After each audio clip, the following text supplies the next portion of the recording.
Muy buenas noches con todas y todos. La Red Latinoamericana sobre Deuda, Desarrollo y Derechos y la Universidad del Pacífico les da la muy bienvenida a la presentación del estudio sobre negocio público-privado, ventajas y desventajas de las asociaciones públicas privadas en América Latina, de autoría del profesor Germán Alarco, acá presente, y publicado por la TINDAD. Como lo vamos a ver más enseguida, este estudio nos ofrece un análisis de los impactos de las asociaciones público-privado sobre las economías de la región y también incluye 15 recomendaciones para mejorar la gestión de las APP. Vamos a empezar con una breve presentación. Vamos a empezar con una presentación del estudio por Germán Alarco y de ahí seguiremos con unos comentarios. Después de los comentarios, de nuevo le devolveremos la palabra al profesor. De ahí les invitaremos a un pequeño brindis. Entonces, empezando con la presentación del estudio, le voy a presentar un poquito al profesor Alarco, que es uno de los más destacados economistas y analistas de la realidad económica peruana, director ejecutivo del Centro de Planeamiento Estratégico Nacional, miembro del directorio de Petroperú, además de varios cargos académicos y de gestión pública. Sin más preámbulo, le doy la palabra al profesor Alarco.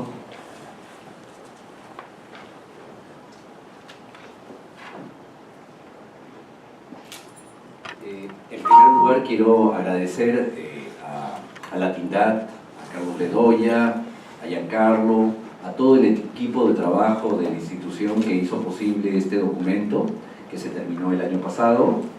En segundo término, obviamente quiero agradecer a mis comentaristas, Alexandro, Carolina, y obviamente a todos ustedes por venir en esta oportunidad a escuchar los resultados de esta investigación. Voy a ver, si quiere, justo ahora comienza a fallar. No, acá está. Un poco de lo que se trata es presentar las características principales del documento y inmediatamente después dejar la palabra pues, a los comentaristas. Lo primero que hacemos nosotros siempre en toda presentación es presentar sus ideas clave, sus ideas principales. Y una primera idea es la de señalar la importancia de la inversión pública y la inversión privada. Es decir, la inversión pública y privada es central para el crecimiento, es central como fuente de demanda, pero es importante también como base para la ampliación de la capacidad productiva de cualquier país. En ese sentido, lo que ustedes van a ver es un documento donde se plantean una serie de elementos críticos, pero se destaca obviamente la importancia de la inversión privada y de la inversión pública. Obviamente también planteamos en el documento una serie de límites, de ventajas, desventajas, de problemas que se están suscitando en relación a este fenómeno cada vez más importante de asociaciones públicas y privadas y ahora de inversiones privadas cofinanciadas. La segunda idea que queremos transmitir es que desde hace 25 años tenemos sobre la mesa en el Perú y en la mayoría de países de América Latina, con mayor o menor adelanto y atraso, este sistema de promoción de las inversiones a partir de inversiones conjuntas entre el sector privado y público. Ya son 25 años en que se vienen implantando este tipo de políticas. Sin embargo, debemos destacar, y por ahí va el primer elemento crítico, que no hay evaluaciones integrales sobre las mismas. Esa es la segunda idea. La tercera idea que queremos destacar en el documento y que está plasmada en este documento que tienen ustedes a la mano es que efectivamente las APPs fueron útiles en los momentos críticos, surgieron y comenzaron a crecer a partir de los años 90 y no nos olvidemos que inmediatamente después de un periodo bastante dramático para nuestra economía, que fue los años 80, donde teníamos un sistema fiscal colapsado, donde teníamos terrorismo y donde teníamos alta inflación. En ese sentido, cumplieron un papel importante, yo creo que cumplen un papel relevante, pero es hora, después de 25 años, de revisar lo que se ha hecho y corregir el rumbo en relación a los problemas que se identifican. La cuarta idea que está en el documento es que desafortunadamente en el Perú, porque nos tocó revisar este tema en diferentes economías latinoamericanas, se está entendiendo, lo he notado allí, a las APP como una modalidad sustituta a la inversión pública, con el objetivo ideológico de reducir la presencia del Estado. Y por ahí yo creo que vamos mal.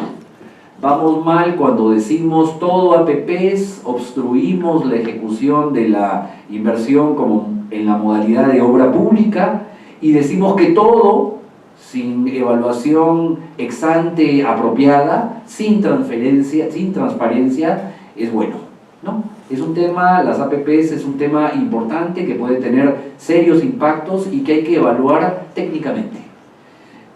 Hay, y vamos a verlas, serias falencias, problemas y errores acumulados que el gobierno, avalado por grupos económicos importantes y mediáticos, no les interesa corregir. Es decir, es un tema importante donde todos, la mayoría, nos estamos haciendo ciegos y en realidad hay muchos temas por corregir. 3 ideas más importantes: hay que promover e implantar APPs, las que sean necesarias, con criterios técnicos, no ideológicos, y con transparencia absoluta antes, durante y después de que se ejecuten estos proyectos. Vamos a incidir en este tema, creo que en la mesa también una experta de Ciudadanos al Día, relativa a la importancia de la transparencia, y aquí es un sector donde hay información fragmentada, dispersa, que en realidad generan un fenómeno peligroso, ¿no? ¿Por qué? Porque estamos hablando, creo que Giancarlo tiene las cifras al último momento, de ya 2 decenas, más de 20.000 millones de dólares en el Perú, donde no tenemos información transparente. La sexta idea que queremos señalar es que se debe realizar, no es un tema exacto de esta presentación, pero creemos que es un tema colateral, una reingeniería profunda en proinversión, de forma tal que contribuya efectivamente a la mejora del bienestar de la población, especialmente de sus estratos de menores ingresos. Y por último, recalcar, porque digo, la prensa poderosa considera estos comentarios a veces como que uno es antisistema, no sé, y 1000 objetivos más.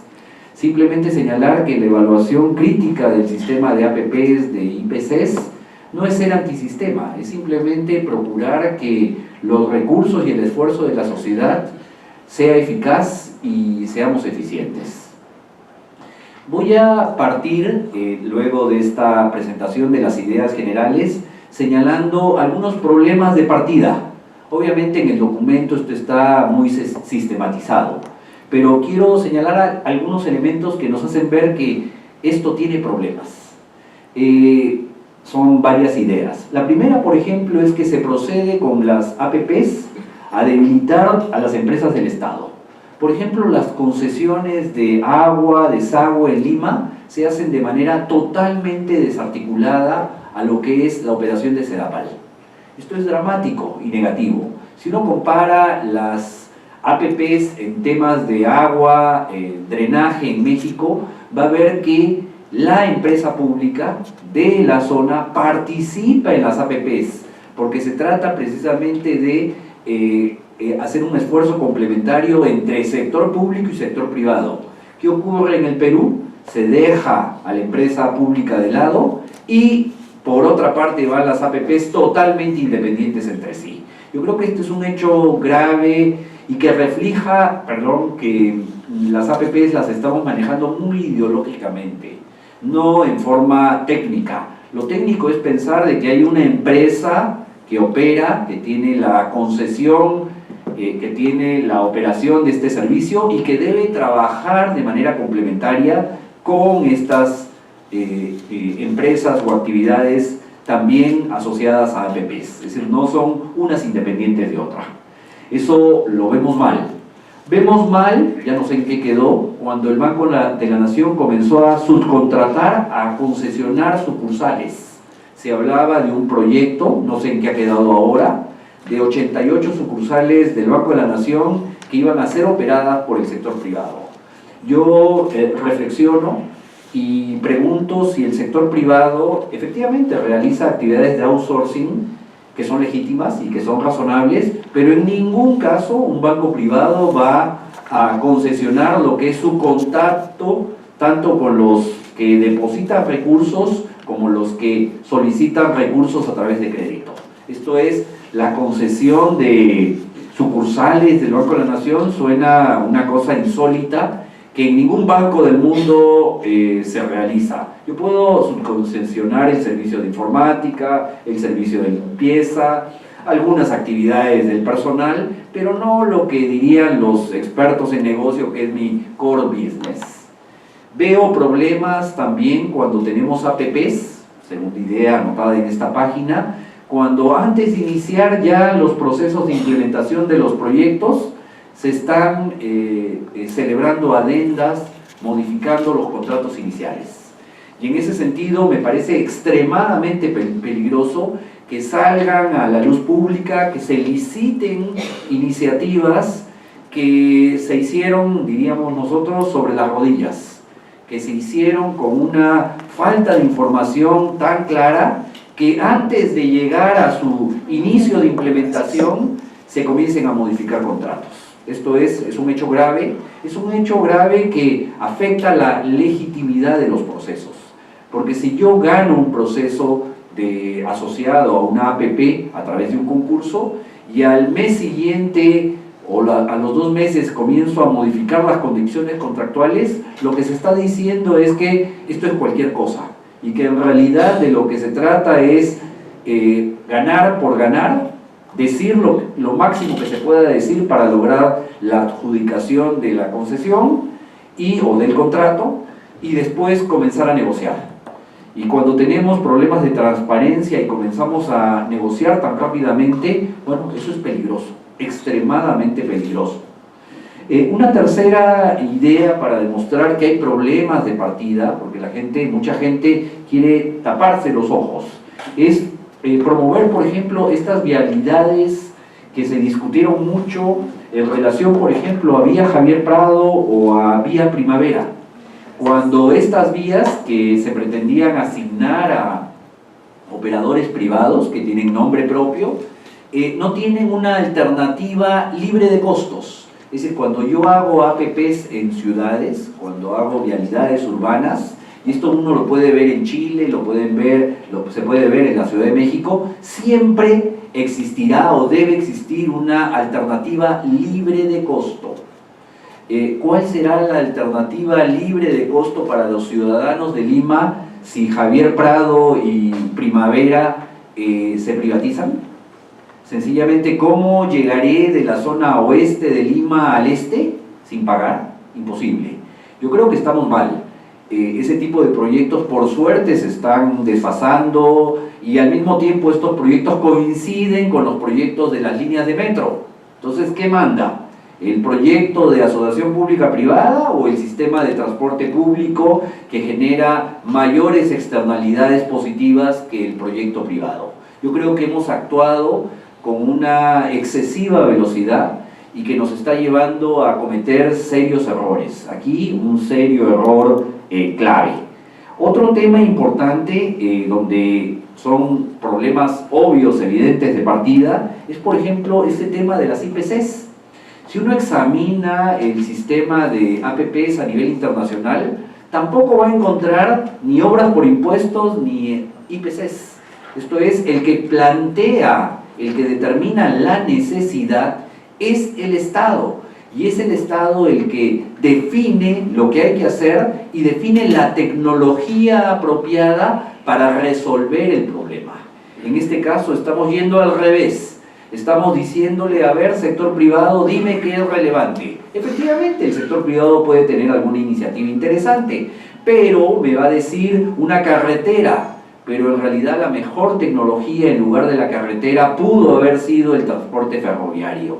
Este tema lo estamos viendo ahora con todo el asunto de la visita la semana pasada de los chinos al Perú, cuando hablamos de la nueva inserción ferroviaria de Brasil hacia Perú.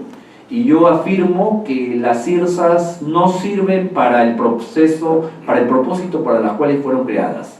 Las CIRSAs norte y sur sirven para los tráficos locales y para los tráficos interfronterizos, pero no para el tráfico interoceánico. La única tecnología viable para tráficos interoceánicos es el transporte ferroviario luego del transporte marítimo, que en este caso no se puede hacer. Es el ferroviario. Esto es, invertimos 5.500 millones de dólares para integrar comunidades locales, eso está muy bien, y para tráficos interfronterizos marginales, porque son muy reducidos, pero no para lograr una verdadera interconexión interoceánica.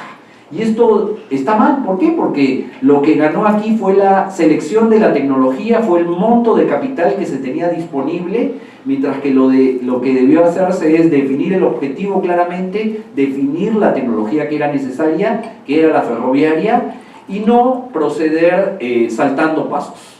Yo creo que el tema en relación a las IPCs es un tema grave, ¿sí? ¿Por qué? Porque me pueden plantear un proyecto de una carretera cualquiera de ida y vuelta, mientras que en realidad la tecnología apropiada, pensada en un horizonte de largo plazo, es una carretera de doble vía o es un sistema ferroviario, ¿sí? Pero no va a ser así, ¿por qué? Porque es el particular el que va a definir la tecnología y va a definir el monto de recursos que se puede invertir en este proyecto, y el Ministerio de Economía y Finanzas definirá o aceptará o no de acuerdo a estos parámetros definidos por un privado. Yo creo que es un tema grave, que lo primero que debe ir por delante es el planeamiento estratégico, y la selección de tecnologías corresponden a un estudios técnicos que no se hacen. Otro tema evidente de partida es si se valen, por ejemplo, expropiaciones por obras de infraestructura de gran envergadura. Sabemos que la Constitución habla del interés público, ¿sí? Y ahora, a partir de una norma legal del año 2013, estamos hablando de otras cosas, por encima de lo que se señala en la propia Constitución, que habla expresamente de seguridad nacional o necesidad pública. ¿Se mide de igual forma la deuda pública que la privada asociada a las APPs? No. Mientras que la deuda pública se contabiliza a su valor nominal, hay que revisar los informes de deuda pública del Ministerio de Economía y Finanzas, la privada se descuenta, se le aplica una tasa de descuento para hacerla más pequeñita, mientras que la pública la dejo a su valor nominal. ¡Caray! Es decir, aquí hay un sesgo grave y peligroso, es decir, hay topes al endeudamiento público que puede ser de diferente fuente y origen. El endeudamiento a propósito de las APPs también es parte, mientras que el público se contabiliza a valor nominal, el de las APPs hay que descontarlo, se le aplica una tasa de descuento para hacerlo más pequeñito. ¿Y esto por qué? Porque hay un tope de endeudamiento asociado a APPs que anualmente se presenta en la ley de presupuesto, ¿sí? Y en la ley de endeudamiento. Entonces, para hacerlo más pequeño, ese lo descuento y el otro lo dejo a valor nominal. Yo creo que está mal. O cuando los criterios para medir pasivos contingentes no son transparentes. Es decir, cada sector administrativo, cada ministerio es responsable de la contabilización, pero no hay una metodología general, común, que sea aplicable a todos. Y este es un tema peligroso. ¿Por qué? Porque el gobierno asume una serie de compromisos, por ejemplo, con el sector privado asociados a tráficos, y si no se cumplen, el Estado tiene que pagar. Entonces todo esto hay que medirlo bien. Debo comentar que no sé si recuerdo si en Chile o en Colombia hay sistemas de seguros asociados a estos pasivos contingentes, en México también. Pregunto, ¿dónde están las evaluaciones ex ante para decidir entre una asociación pública-privada y ejecutar la obra, el proyecto como obra pública? Pues búsquenlo en el ministerio, búsquenlo en Proinversión, búsquenlo en el regulador sectorial, no lo van a encontrar, ¿sí? No van a encontrar más que los documentos legales asociados a cada proyecto. Van a encontrar el modelo de contrato, las modificaciones al contrato, pero no van a encontrar ningún documento asociado a los criterios de evaluación técnica, a los criterios de evaluación financiera, a los documentos que sirvieron de base para escoger entre un postor y otro postor. Eso no existe, ¿sí? Solo lo legal. Y este es un tema grave, ¿por qué? Porque cuando veamos que Giancarlo trae las últimas cifras, pues ya estamos hablando de decenas de miles de millones de dólares cuyo origen, destino no conocemos. ¿Dónde están los parámetros unitarios de inversión de una obra pública y de una APP? ¿Cuánto me cuesta la atención, ahora en el tema de salud, a través del Seguro Social y a través de una APP? ¿Cuánto era lo marcado teóricamente y cuánto fue el resultado final? ¿Cuánto me cuesta hacer 1 kilómetro de carretera como obra pública? Que obviamente eso lo debe tener el SNIP, el Sistema Nacional de Inversión Pública, respecto de lo que resulta hacerla a través de una APP. Pues búsquenlo y no lo encontrarán, ¿sí? Y eso es grave. ¿O dónde están las evaluaciones ex post de la operación de una APP respecto de lo que hubiera costado como obra pública? Es decir, ¿dónde están? Tampoco existen. Entonces yo creo que hay mucha de fe, ideología en el tema y hay muy poca técnica, ¿sí? Y aquí no es un tema de criticar el sistema, sino simplemente pedir que se apliquen criterios técnicos, que se apliquen mucha transparencia. Voy a ser breve. He planteado en esta PPT, que puedo dejar a disposición de todos, una serie de interrogantes. Vamos a ver algunas de ellas. ¿Por qué las APP son importantes? Sí, son importantes en el mundo y en el Perú. ¿Cuáles son? ¿Tienen ventajas y desventajas? Claro que sí, tienen ventajas, ¿sí? Porque me permiten ejecutar una obra pública, una obra en general, o prestar un servicio sin la necesidad de contar inicialmente con los recursos. Esto es, son obras, en la mayoría de los casos, totalmente financiadas, ¿sí? Y que van a ser pagadas, porque todo el mundo después cree que no se necesitó dinero público al inicio, pero sí, después hay que pagarlo por 10, 15 años hacia adelante, y después hay pasivos que decíamos que son en firme, seguros, y también hay pasivos contingentes que hay que ver y que se asocian a cuál fue el desempeño de esa administración pública-privada. Y hay elementos que hay que tener cuidado, porque obviamente una APP significa que la modalidad directa de obra pública pasa a ser sustituida por otra que hace una suerte de trabajo integral, y lo cual genera un cambio en la conducta redistributiva del Estado. Esto es, el Estado tradicionalmente contrataba mano de obra, contrataba insumos, y ahora pasa a través de un intermediario que es el ejecutor y operador de esta APP, que va a recibir todos esos ingresos. Esto es, parece una cosa obvia, pero es cierto, las APPs reconcentran el ingreso, es decir, reducen el potencial redistributivo del Estado. Tengo otras interrogantes. ¿Qué podría hacerse para mejorar el sistema de APPs? ¿Cómo debería ser el nuevo sistema de promoción de inversiones?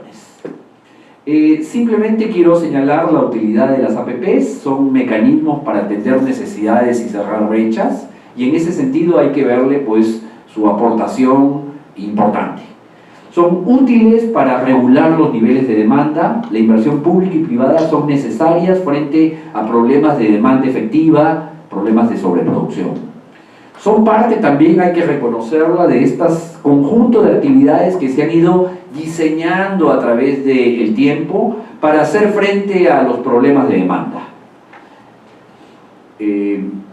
Simplemente para señalar, hay ventajas, crean o mejoran infraestructura, están financiadas, mejora la coordinación y relaciones entre el sector público y privado, permite la ejecución de inversiones de acuerdo a ritmos del sector privado.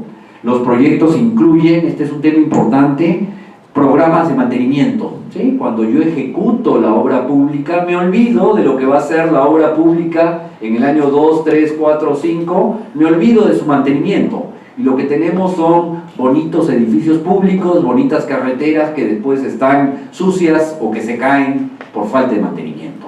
El sistema de APP lo incluye, habría que ver un sistema alternativo, complementario, que son efectivamente los programas públicos multianuales para incluir el mantenimiento como parte de la ejecución de la obra pública en los años sucesivos, porque lo que tenemos es que se construye y luego se abandona. Son útiles, decíamos, para regular demanda, promueve una mayor integración entre necesidades de infraestructura, inversión, mercados de capitales, se activan, se introducen nuevas tecnologías para la ejecución y operación de proyectos. Pero, ¿qué hay del otro lado? Y no hay que olvidar, hay altos costos de transacción y de administración del sistema, más cuando los proyectos se diseñan sobre las rodillas, ¿no? Porque se cambian, vuelven a cambiar y demás.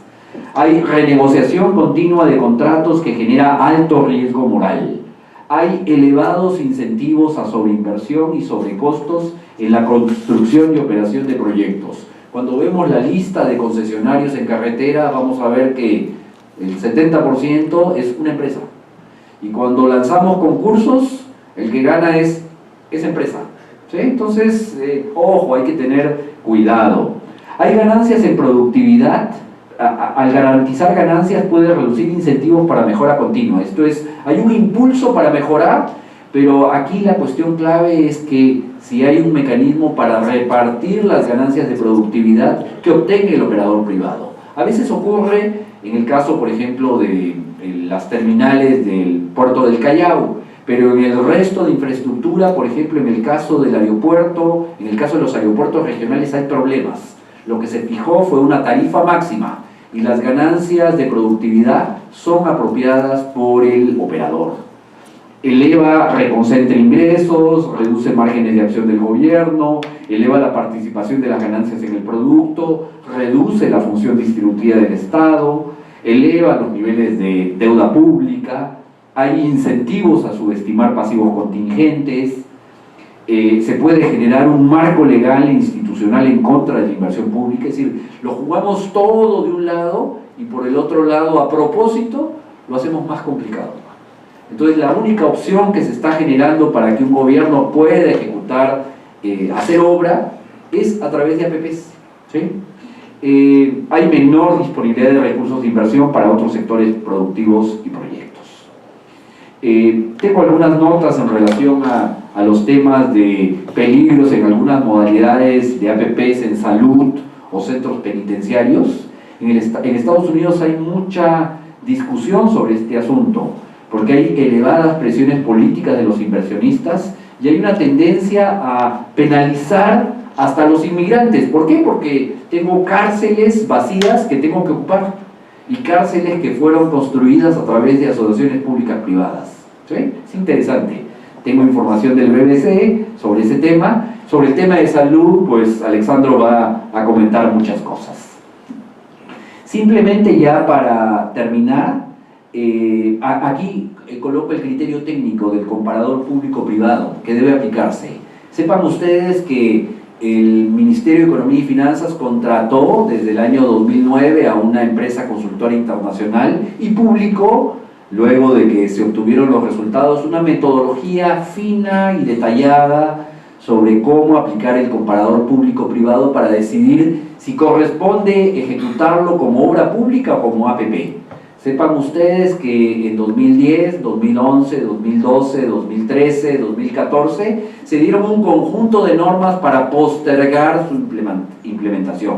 Por último, el reglamento de APPs de junio-julio del año pasado, del 2014, dijo que sí, que se va a aplicar un comparador cuya metodología se va a definir, no el que se había aprobado previamente, y solo en el caso de los grandes proyectos.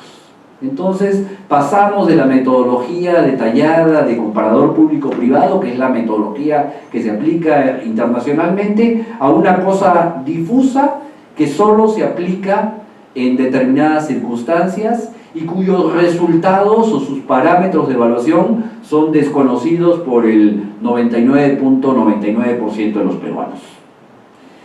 Simplemente voy a señalar cuáles son las recomendaciones principales del estudio. La necesidad de un mayor liderazgo y fortalecimiento de las capacidades del Estado en planeamiento, en proyectos, finanzas y gestión de APPs.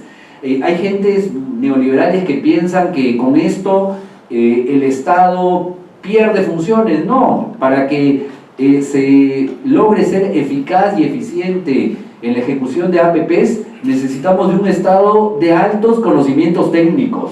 Necesitamos un Estado que refuerce sus capacidades de planeamiento, gestión de proyectos, finanzas, que son imprescindibles para que estos proyectos se puedan manejar adecuadamente. Esto es, requieren más Estado mejor que menos. Pero la gente piensa, los que promueven esto dicen, no, es menos Estado. No, es más Estado para poder ejecutarlos bien. Segunda idea es no suponer como acto de fe que todas las APP son siempre superiores a las modalidades tradicionales de ejecución desde el Estado. Hay que probar caso por caso que conviene la opción de APP respecto de la opción pública. No hay que complejizar los procesos de obra pública respecto de APP.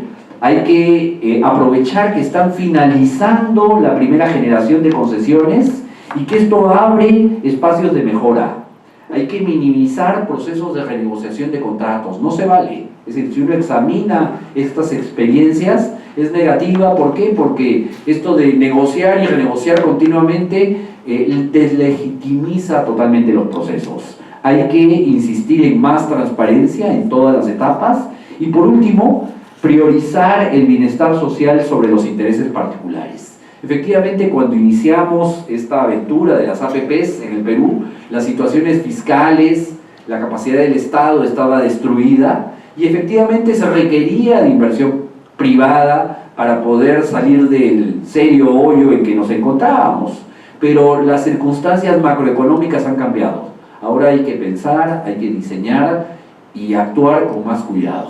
Y esto en beneficio de todos. Muchísimas gracias.